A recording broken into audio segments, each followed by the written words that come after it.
And good morning. Yes, it's happening once again. We are coming to you live from our delightful hunting cabin. No, I don't know. Um, you know, I've never been a fan of wood paneling. We'll have to do something about that. We've only lived here 16 years. I don't know. You don't like the sort of creepy backwoods You cabin know, atmosphere? yeah, it's never been my favorite decor. But here we are, and now and I'm actually just spending some time with you as we gather around the old YouTube. So, Teresa, we'll start the toys.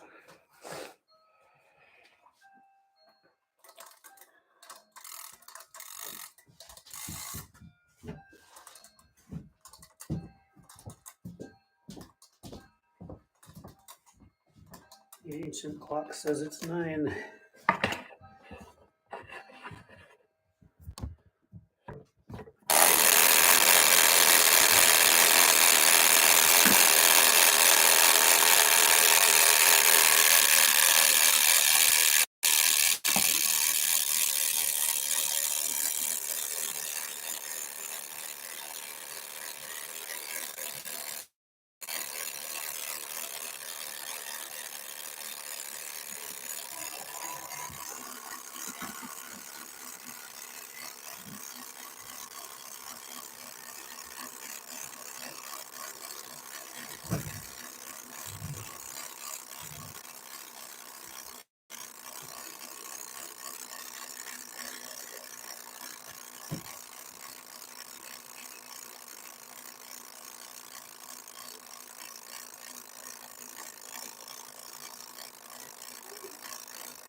So you've found it. This is now Bridge to a Better World, and we'll be podcasting in just a couple of minutes. Tarot readings are coming together, even as hopefully y'all are coming together. And let's see, A Kitty says good morning back. And meow.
so many tools.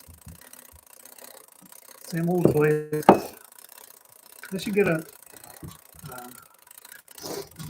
new template or two. Perfectly good excuse. Also, I haven't brought my rocket ship toy up here, although it'd be kind of hard to track. Well, we'll figure this out. All right. Welcome and good morning. Good morning and welcome. I'm Teresa. I'm Ani. You left your drinky bird. What's my drinky bird? Over here, drink coffee. I like that. All right. And let's just say, come on over here a little bit more so you can get on the screen. Yes. Here, you can close that desk drawer. Pesky desk drawer. Live stream. What is showing? Whoops, the rock came off. Oh, wow. And this is where Teresa's chair falls apart. And that's where my hair grabs the drinky bird and dunks it. Okay. This is all So very this- exciting. I'm going to put my rock back. Yeah, okay. Oh, dear friends, it's so good to have Friday morning with you. Ah, You got your rock back? I'm rocking. All right. That's right. Or maybe It's I a just desk stoned chair her that heart. is, in fact, in quarter held up by a rock. Yeah, I bet you were igneous of that before. Woohoo. So shall we just get started You then? just shouldn't be passing out that shice this morning. Yeah. You take me for granted, you know that. Just got to get started with some news. Might as well laugh because the news is all bad from the Guardian. You know, this is the laughter of the damned, I think, is possibly where we've gone this I morning. guess it's not all bad. I mean, Yeah, mostly bad. Clarence Thomas news is all bad. Amanda Fricker, this is from an article in the Guardian. A professor of glaciology at the Scripps Polar Center said that 3 calving events when ice chunks break off from the edge of a glacier had occurred in East Antarctica in March. Now, you probably heard that they were double heat waves this past week. Meaning in the Arctic and the Antarctic, which is just, well, not a good thing, right? She writes, in addition to the Conger ice shelf collapse, there were small calving events of the Totten Glacier, Glinzer ice shelf, and she's quoted on a tweet saying, much of East Antarctica is restrained by the buttressing ice shelves, so we need to keep an eye on all the ice shelves there, end quote. Professor Andrew McIntosh, head of the School of Earth, Atmosphere, and Environment at Monash University, said the Conger ice shelf had significant amounts of melting from the ocean beneath, which could have preconditioned it for collapse. And he's quoted saying ice shelves lose mass as a part of their natural behavior, but the large-scale collapse of an ice shelf is a very unusual event. This seems to be a collapse rather than normal behavior, end quote. And Matt McGrath writes in the BBC, early warning systems to protect the entire world from extreme weather and climate disasters should be rolled out within 5 years. According to the United Nations, right now about 1/3 of the global population has no cover. And when they say that, evidently from the context, they mean has no early warning system from their radios or what have you. While in Africa, 60% of the population is unprotected. You know what, Dougie, you should go slurp somewhere else. And Shall I escort our delightful I just- animals from the room? one of the less newsy sounds that one may have is the slurping of a dog, I think. He's innocent and should be allowed. I know, but why is he Come got on, like babe. all his Come on. fur off? Come on, babe.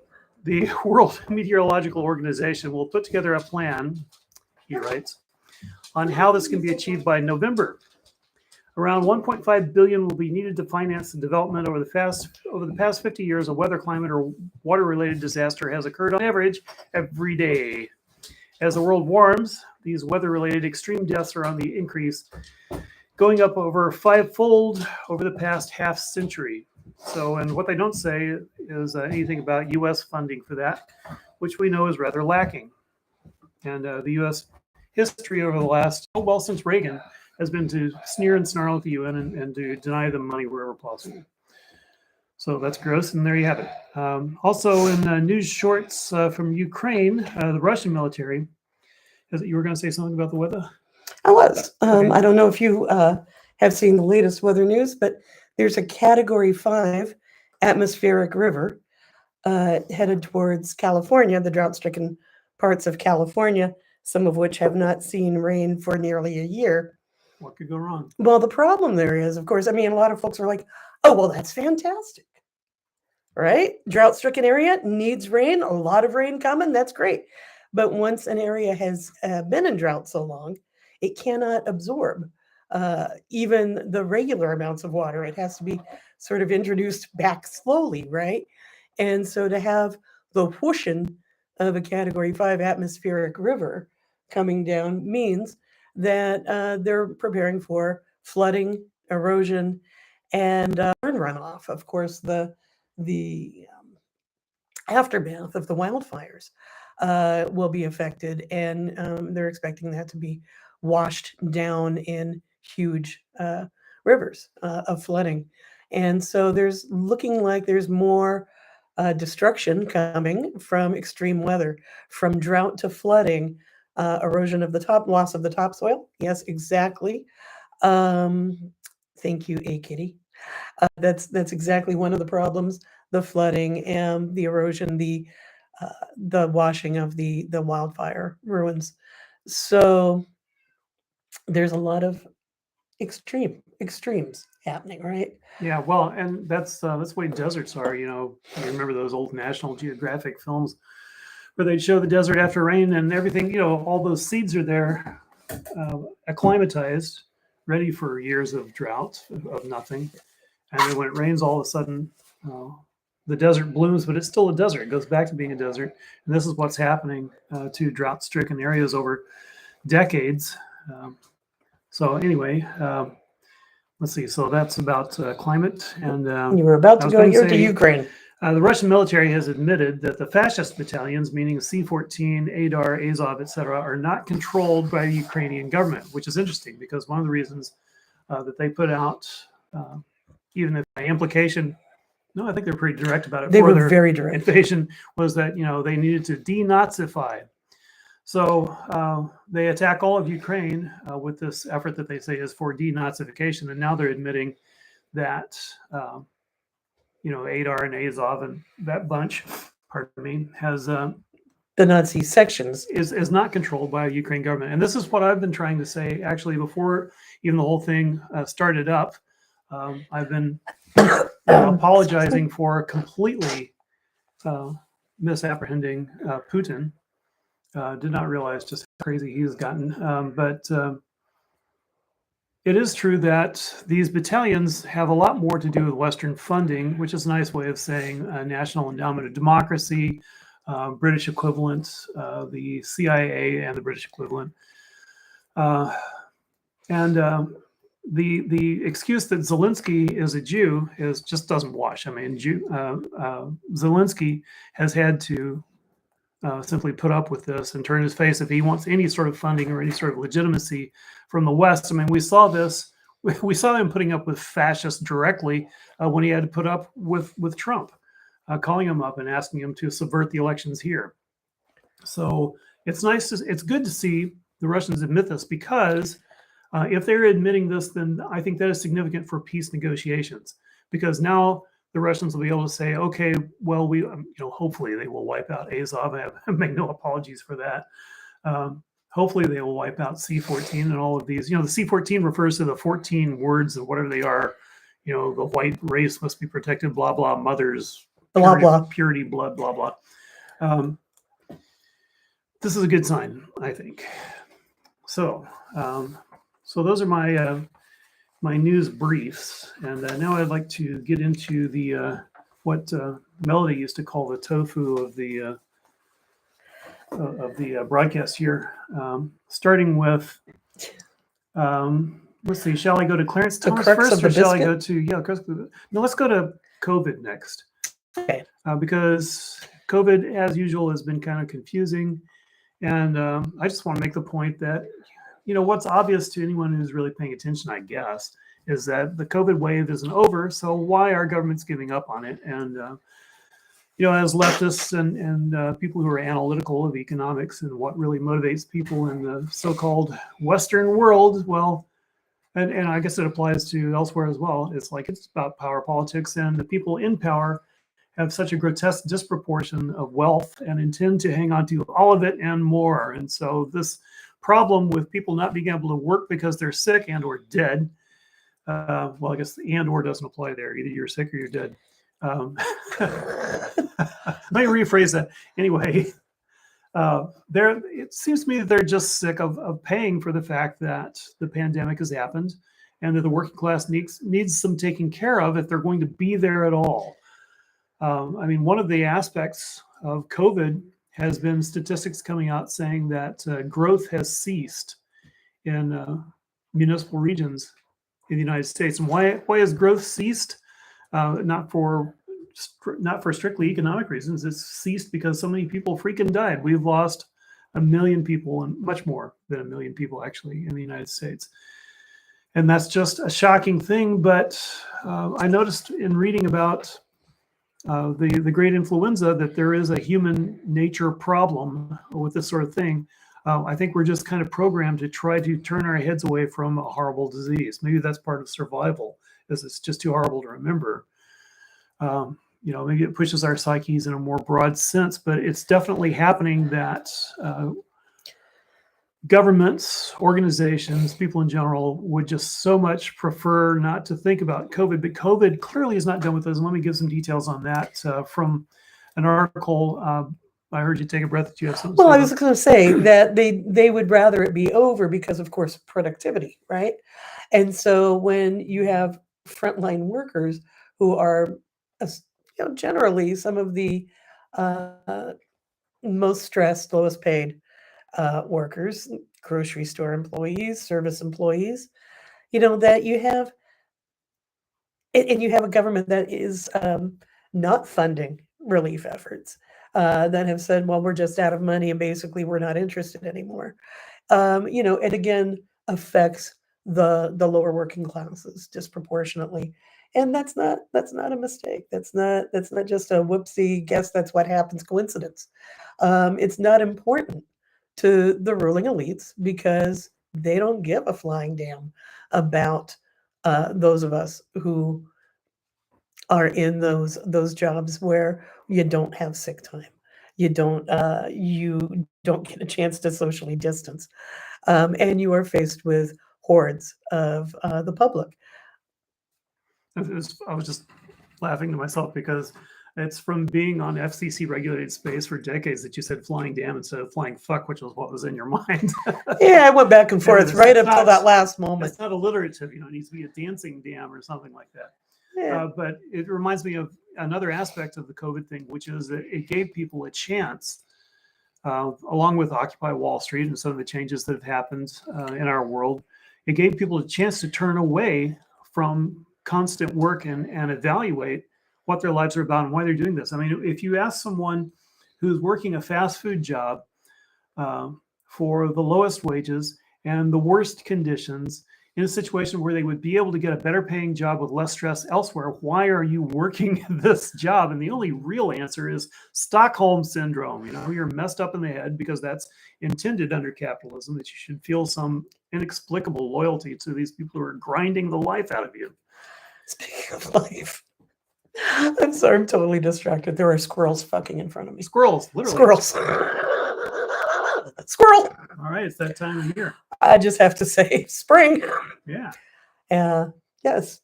Go ahead. Let the fur fly. Well, anyway, so getting down to the nitty gritty, the wave of Omicron subvariant BA2 is. I'm supposed to say BA.2. I'm just not going to bother. BA2 is crashing through countries around the world, leading to renewed masking and high hospital case counts in some regions. Many countries worry they're next. To date, the new cases have been mild in the United States and other countries. And I kind of hate that word. It's like if people are dying, how is it mild? It's only by comparison. But more BA2 is being detected in parts of the U.S. But without the dramatic surge in total infections that the subvariant brought to parts of Europe, still the White House is worried about what could come of BA2, discussing it, how to react if the country follows Europe's trajectory as it has done throughout the pandemic. And there I got to stop and come out and say, just how worried is the White House? I mean, they just didn't fight very hard when all of the funding for COVID was pulled from the latest appropriations bill. That's just insane under the context of the circumstances. It's still killing us. I checked their stats, and over 800 people a day on average in the last week are still dying. Last week it was 1,000 a day. Okay, now it's 800 a day. Look, it's coming down. You know, Getting better. God, if Putin came over here and arranged for firing squads for 800 Americans, no matter how old they were, we would be absolutely outraged, and God knows what would happen. But this weirdness about COVID, we just let it happen and can't be bothered to put on a mask, or some of us can't be. So they quote Daniel. Shout out to anyone still wearing a mask in public. Yeah.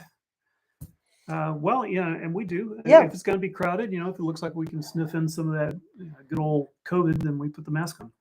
Eric Topol is quoted in this article saying, "We're less protected than European countries that were hit hard.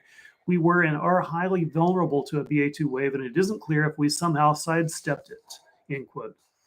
Topol said it's too early to tell where the U.S. has really gotten a pass or if it's just too early in the wave of cases. Ding, ding, ding, ding, ding.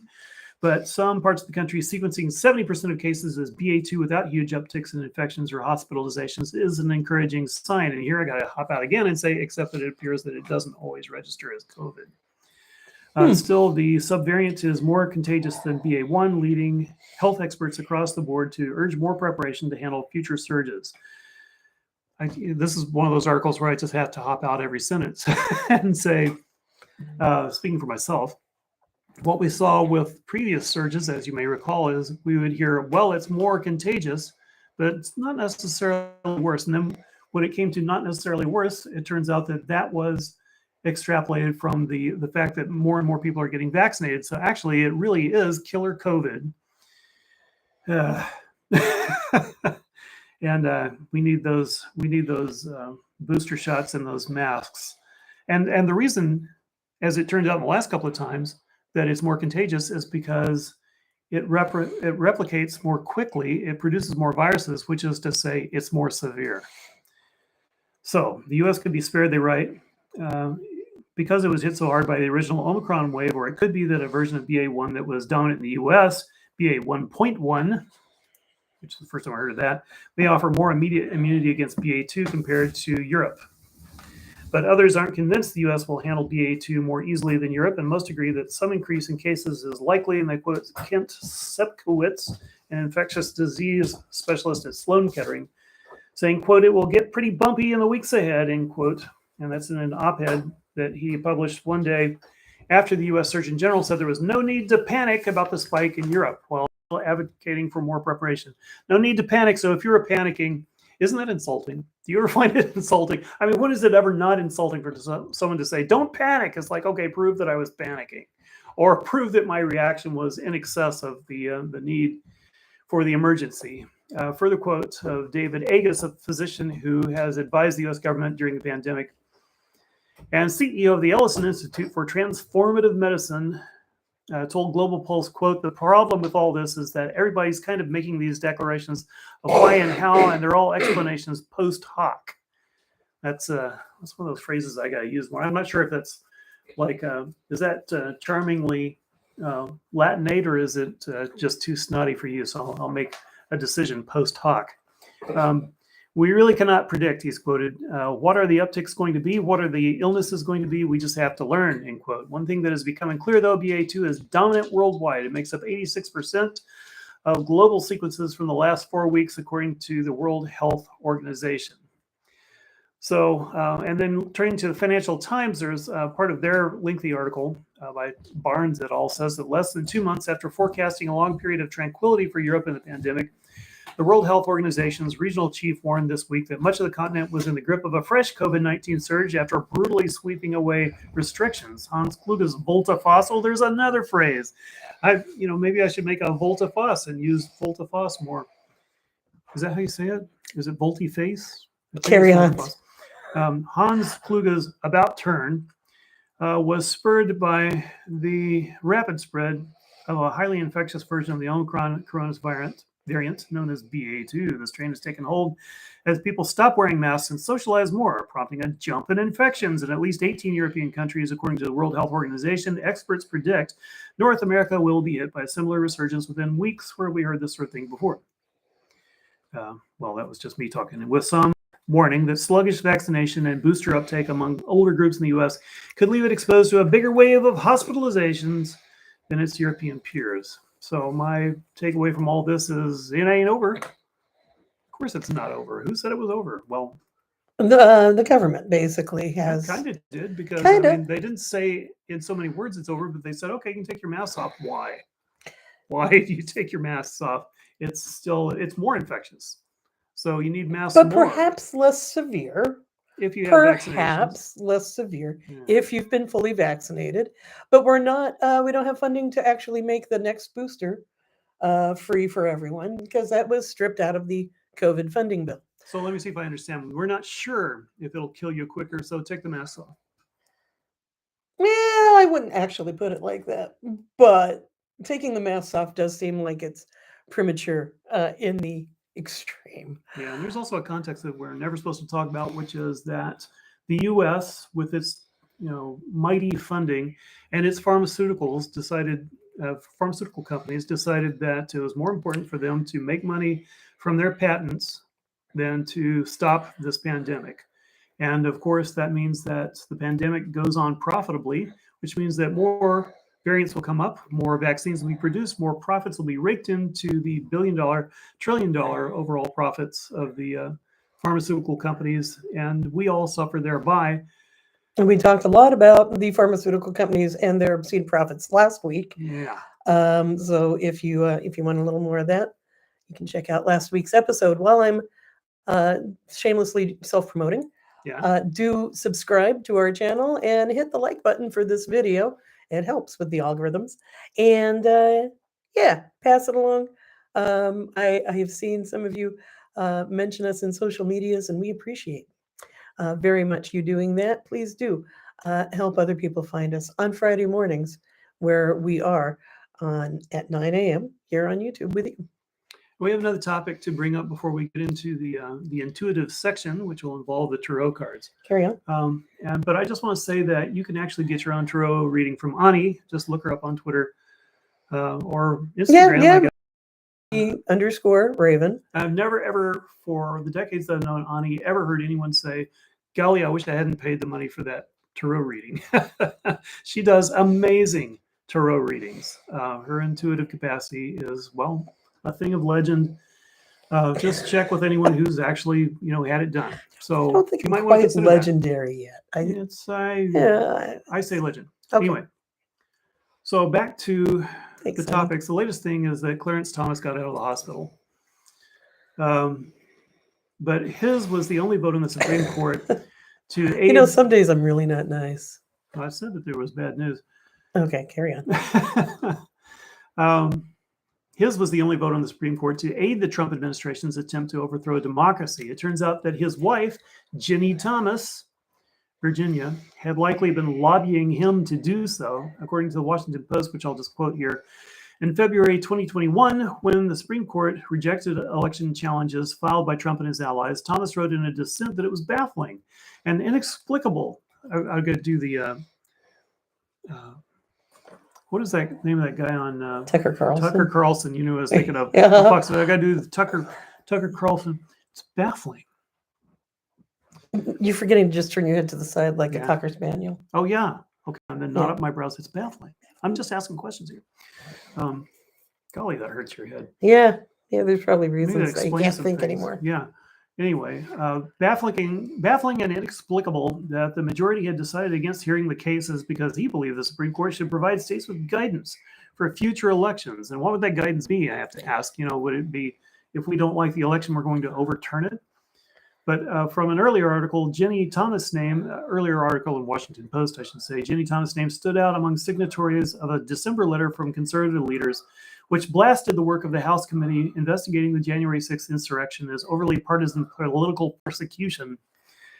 1 month later, her husband, Supreme Court Justice Clarence Thomas, took part in a case crucial to the same committee's work, former President Donald Trump's request to block the committee from getting White House records that were ordered released by President Biden and two lower courts. Thomas was the only justice to say he would grant Trump's request. That vote has reignited fury among Clarence Thomas critics, who say it illustrates a gaping hole in the court's rules. Justices essentially decide for themselves whether they have a conflict of interest, and Thomas has rarely made such a choice in his 3 decades on the court. justices decide for themselves. I mean, the buck stops with them, as the article says, but that doesn't mean that the Constitution provides no recourse. Justices can be impeached by Congress. More on that in a moment. The latest news is the revelation of Jenny Thomas pleading emails to Trump's White House Chief of Staff, Mark Meadows, demanding that he take action to overthrow the election results. She left nothing to the imagination and implied that ignoring the election was a mandate from God. Intriguingly, she also made a reference to urging her best friend. Gosh, who could that be, since she said that Clarence Thomas is her best friend so many times over her life. She had been urging her best friend in that case. And as I was saying, Thomas not only did not recuse himself, but came down loudly as the only vote to throw the election to the court. And so what is to be done? Well, I mean, she had 29 emails that have been found, or 29 texts, communications to Mark Meadows that have been found so far. Yeah, one of the news pundits said she is certainly no shrinking violet, and that's an understatement. I mean, she's a very, very politically active person. She's everywhere, all the time around DC, trying to get her way on various conservative, arch reactionary, fascist causes. Mm-hmm.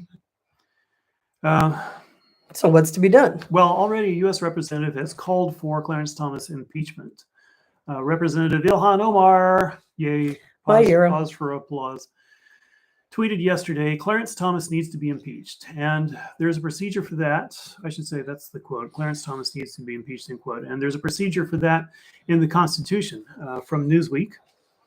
The process is the same as impeaching the President of the United States. The House of Representatives would vote on whether to impeach the justice in question. If the justice is impeached, there would be a Senate trial. The House needs only a simple majority to impeach a Supreme Court justice or any federal judge, to convict and then remove the justice or judge. The Senate requires a 2/3 majority. It's only been done once before in the early 19th century and did not prevail. That judge was not convicted. Justice Thomas was released this morning from hospital for a condition, that is evidently treated with antibiotics, and too bad we don't have pills for Supreme Court corruption. But as calls increase for his impeachment, there may be an opportunity to put a spotlight on Thomas' lack of impartiality. There's no way 2/3 of senators would vote to remove him, since it would mean undoing some of Mitch McConnell's work to install a reactionary court under the Trump administration. But an impeachment trial, I would like to argue, would take the shine off the court's former reputation and could help lead to efforts to expand the number of justices, something I think that desperately needs to be done. And in the light of Thomas' corruption, well, it's time to get down with it. So I'm hoping that Representative Omar will introduce articles of impeachment. I haven't heard anything that she actually is doing that, but she's popped up and said it needs to happen. So maybe someone will have the perspicacity, there's another dollar word, That's a good one, to actually get that done. So before we move on, I just want to briefly note the culture war that is raging around us. That's the thing that sort of threads its way through many of these other stories without actually being discussed right now.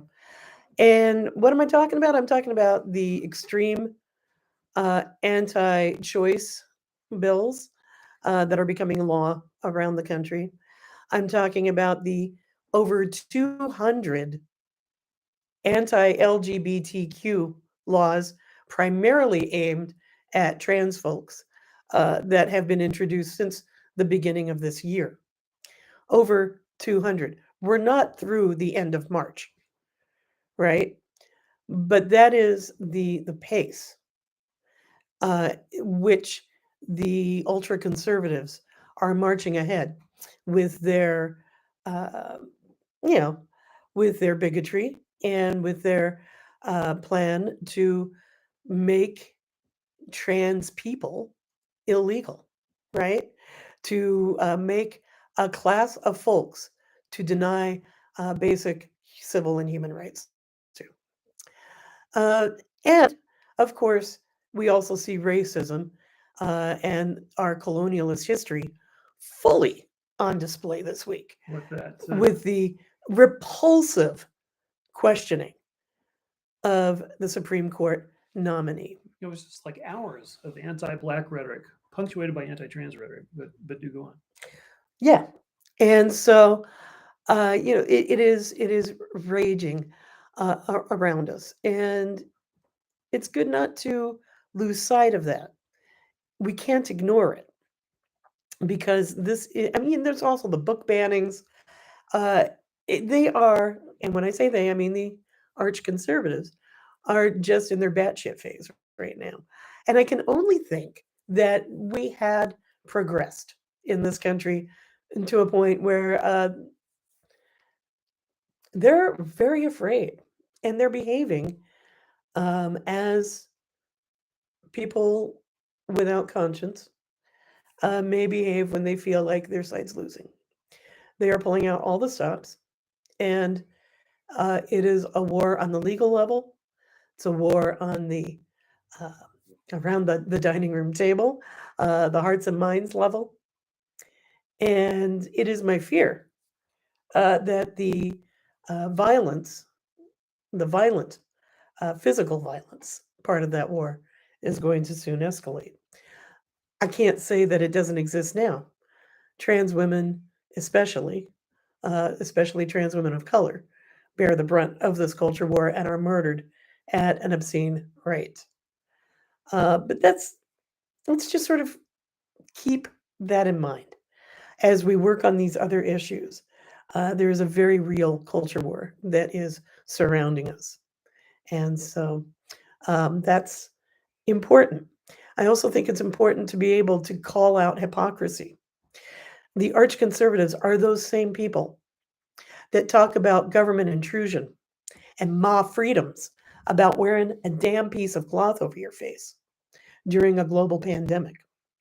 But they're happy to strip the freedoms of any person that can get pregnant, and of trans people seeking health care, and of anyone wanting to read a good book. We should just say it's the same as a Klan hood. You know, they never complained about the stuffiness of the Klan hoods. We could just get special ones. I You know, want to know how that ties in. double ply. Oh, the stuffiness of the Klan hoods and the mask. The masks, yeah, double ply carbon impregnated Klan hoods. You know, at a Walmart near you.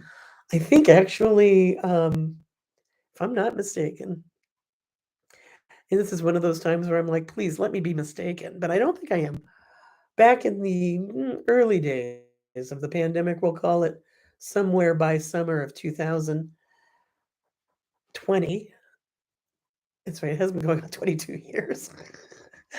Somewhere in the summer of 2020, there was a fella that went to a store wearing a Klan hood, claiming it was a mask, and was promptly taken out of the store. By clever. They surely are. Less. Spoken like somebody from Texas. Yeah, it's got 2 syllables if you say it right. Blast. Do you have anything else?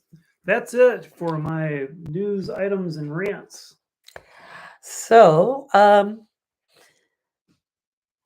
was thinking about talking about the culture war in more detail during this episode, and yet I got a little more involved with the technical aspects of the show and making sure things were going to be sailing right this morning, and that we were anyway. I don't need to tell you all that. What I do mean to say is I'd like to revisit that in more detail in a show coming up in the near future, but it is absolutely reflected in the cards I drew. And so, for this week's tarot reading, for the community, we have these cards here. I'm going to start off talking about the Five of Swords. The Five of Swords. Can I get it? Yes, there it is. The Five of Swords is really all about conflict. It's about turning away from battle because things haven't been going well. It's about retreat after loss to regroup. Oh, that's why these kitties have their backs to each other. That's why the kitties have their backs to each other. All right. The fur has been flying, but this is a moment of pause. And it's not meaning, a moment of pause, time to relax. It's more a moment of pause, time to figure out what to do next, because the conflict itself has not been resolved. How do you resolve conflict? Sometimes you resolve it through finding common interests. Sometimes you resolve it. Not really sure how you resolve one that is so completely, how do we say, uh, Stringent. yeah, woven through the fabric of our society. That's That is another dollar word. I win again. that has absolutely polarized us. So how do we bring us together? I would support efforts for dialogue. I would support any efforts that can get us actually talking and humanizing one another. That would be a good step. That said, um, Nazis need not apply. If somebody has actually jumped that, that's going to take very special work by people far more skilled than myself. I don't know what we do with right wing extremists in our society that want to see us dead. I don't know, but I do know that we need to prepare, and that we need to figure out next steps and how we are going to be with each other, supporting each other during our um, our engagements. We have also the Two of Pentacles. This is about endless possibilities on the material. Look at that; it went into that whole left socket. Well done. It's always good when you drop something and it just disappears. Blink. Um, but talking about, ooh, there's just some Looks gloss. like cute. Yeah, well, it's talking about balancing the materials around you, balancing the material world, engaging in it fully, and it's a good time to make decisions, but not in a rush kind of way, but in a weighing out possibilities. Again, possibilities are endless. We can make a lot of things happen, as emphasized by the star card. The star card is about having a lot of intuitive guidance and being able to really, again, it's a card. I always look at it as an empowering card. And so as we are looking through the possibilities of where to take our next steps and how to balance things in our world in the physical plane, look to our intuition for guidance. Look for um, look for some universal fortune and favor. It is the star card is sort of the news from nowhere. Be ready to leap on opportunities as they arise. Look for opportunities to uh, to end the culture war, or to actually to advance our position, because we want full human rights and full human dignity for all of us in this country. We want the good and the just, the beauty and the compassion, and let's not back down now or ever. So Well, and that reminds me of the fact that May 1st is moving up on us, and one of the best places to look for encouragement for the general strike that will start that week is on Reddit. There are a couple of subreddits, which you find by putting in r/ and then the topic. And one of them is, I think it's General Strike, but if you put General Strike in the search bar, you will find these communities. And General Strike community has got nearly 50,000 members at this point. And people are organizing in their towns and cities. People are talking to unions. People are producing posters. And you can see, if you pull up that subreddit, you can see that there is quite the national and even international community moving for an event starting this 1st of May. And I've often commented, but I want to say again that this is much larger than Occupy Wall Street was at the same point, similar point in time. For that was organized by some activists in New York, and it spread because the zeitgeist was ready for it. And it's very clear to me that the zeitgeist A little is bit ready. beyond New York, but okay. Oh, yeah. The zeitgeist is clearly ready for a gesture against capitalism, against, like I was saying, the Stockholm syndrome. And we also That's see the intransigence, $5 word of the day. That's the second time you've Intransigence. used that one. Oh, is it? Oh, well, darn. Doesn't count. Maybe you just said transigent. Okay. Anyway, carry on. The intransigence, as I say, of the owning class, and they're cops. I mean, we've definitely lost the first skirmish in the battle for Black Lives Matter, and the cops have won. Their funding has increased, and the employers are furious and desperate that so many people are just walking off the job, and they're creating this propaganda campaign to say, "Oh, people just don't want to work." Well, that's clearly not true. People love to work when they get proper compensation for it, and compensation and distribution of wealth is at its worst, period. This is the worst in human history. When they're compensated and also respected for the jobs they do. You know, when you have Amazon warehouses telling their workers they can't leave during life-threatening tornadoes, and you can't go to the bathroom, these are things you don't do to other human beings, right? You don't put your profits before their health and safety. And so it's beyond compensation. We have to actually recreate our work relationships and how we view. Do you remember the first few months of the pandemic when we were like, oh, grocery store employees are our heroes? And people were like, making little videos to them and little odes, and they got hazard pay for a few months. And then all that went away. Not because their jobs got easier or because they weren't being exposed to this pandemic, to this virus, but because their bosses got sick of it. And, it was nice to have that little PR moment as you're showing your happy employees with their safety equipment and their $2 temporary raise. It reminds me of But that then line. it just sort of quietly goes away, and people start yelling at the person that's ringing them up, and the lines are too long. Yeah. And we just all kind of got back to business as usual, forgetting that those are human beings. Well, some of us forgot that those are human beings, the same ones that we were lauding just a year and a half ago when we were freaked out about never being able to buy groceries again. The capitalist backlash reminds me of that line from the movie Oliver. You gave them meat?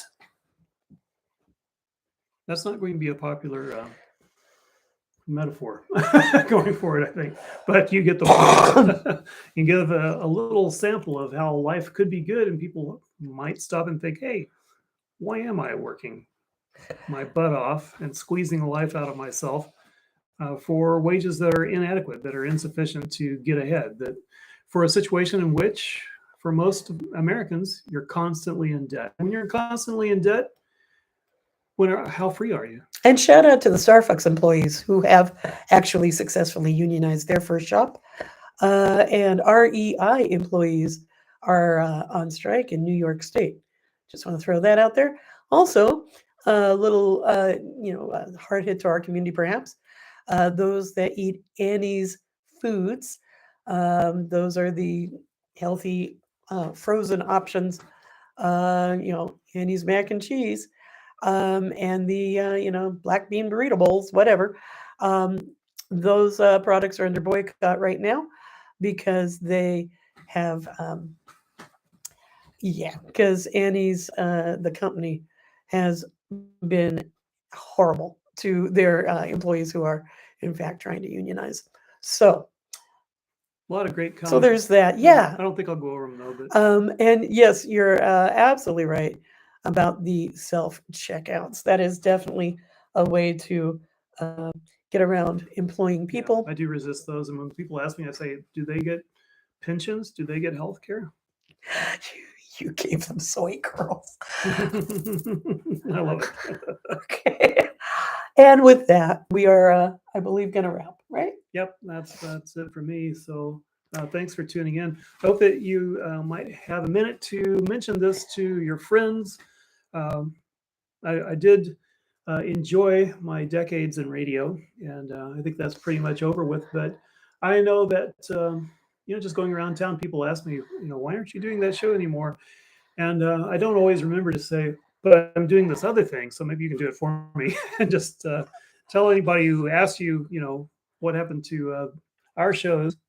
Well, this is it. This is what we're doing now. We are now combining efforts, positively press watch, press watching, lever folding. Yeah. However that works, here we are together at last. And we thank you. We thank you for joining us. I wish you a very, very happy beginning of spring. The world's on fire. All we have is each other. And, this life, it's not a dress rehearsal. It's important to enjoy ourselves, even as the world's on fire. It's important to take pleasures where we can. So happy spring. Our love goes out to you and to all the ships at sea.